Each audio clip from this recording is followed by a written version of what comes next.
वापस शांत था। गांव के लोग फिर से खुशी से जीने लगे थे। हर पूर्णिमा को लोग एक दिया जलाकर ठुन ठुन ठुन साहुर को याद करते थे। पर एक रात कुछ ऐसा हुआ जो फिर से सब कुछ बदल के रख दिया। लाशें फिर से मिलने लगी। हर 2 दिन बाद किसी न किसी के घर के सामने एक कटी हुई लाश पड़ी होती। गांव फिर से कांप उठा। एक दिन सब लोग महाराज के पास पहुंचते हैं और रो रो कर गांव की घटनाओं के बारे में बताते हैं। रात को महाराज 2 सेनापतियों से कहते हैं, जाओ और खोजो इस कांड के पीछे कौन है। लेकिन सुबह सिर्फ उनकी लाशें लौट कर आईं। एक का सिर था ही नहीं, दूसरे के पैर कट चुके थे।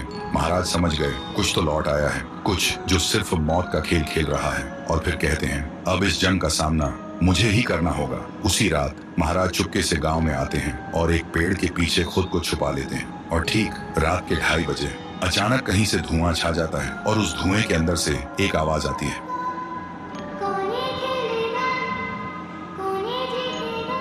और फिर धुएं के बीच से निकलती है एक गुड़िया, गोल आंखें, एक बेजान सी मुस्कान, लेकिन चेहरा मौत का पैगाम।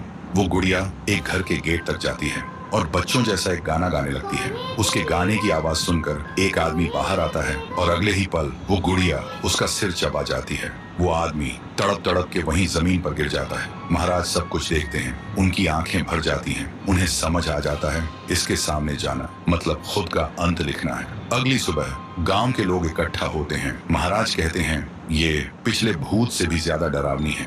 इसे सिर्फ वही हरा सकता है जो मौत को पहले ही हरा चुका है। और फिर एक पूर्णिमा की रात सब लोग दिया जलाकर पुकारते हैं, आप वापस आइए, आपके बिना ये गांव जिंदा तो है पर जीने जैसा नहीं। तभी एक आवाज गूंजती है और उसी देह की आग से एक जलता हुआ पेड़ बनने लगता है और उसी पेड़ में से ठुन ठुन ठुन साहुर निकलता है। तभी फिर से वही धुआं छा जाता है और उसके साथ ही एक आवाज। सब लोग घुटनों के बल गिर जाते हैं और कांपती आवाज में बोलते हैं, हमें बचाइए, वो आ गई है। ठुन ठुन ठुन साहुर एक जोरदार जंप करता है और सीधा उस धुएं में घुस जाता है और शुरू होती है एक आखिरी जंग। ठुन ठुन ठुन साहुर और गुड़िया की। जमीन कांपने लगती है, आसमान से बिजली गिरती है और जब धुआं हटता है तो दिखाई देता है गुड़िया बिखर चुकी थी। हाथ अलग, सिर अलग, पैर अलग। और तब से गांव में फिर से एक नई सुबह हुई। महाराज मुस्कुराए, गांव वाले जीने लगे और उस दिन के बाद ठुन ठुन ठुन साहुर सिर्फ एक भूत नहीं रहा, गांव का रक्षक बन गया। लेकिन उसी रात कुछ ऐसा हुआ जो किसी को भी पता नहीं चला। गुड़िया का सिर, हाथ, पैर अपने आप जुड़ने लगे थे और फिर वो वहां से चली गई। तो दोस्तों, अगर आप देखना चाहते हैं पीहू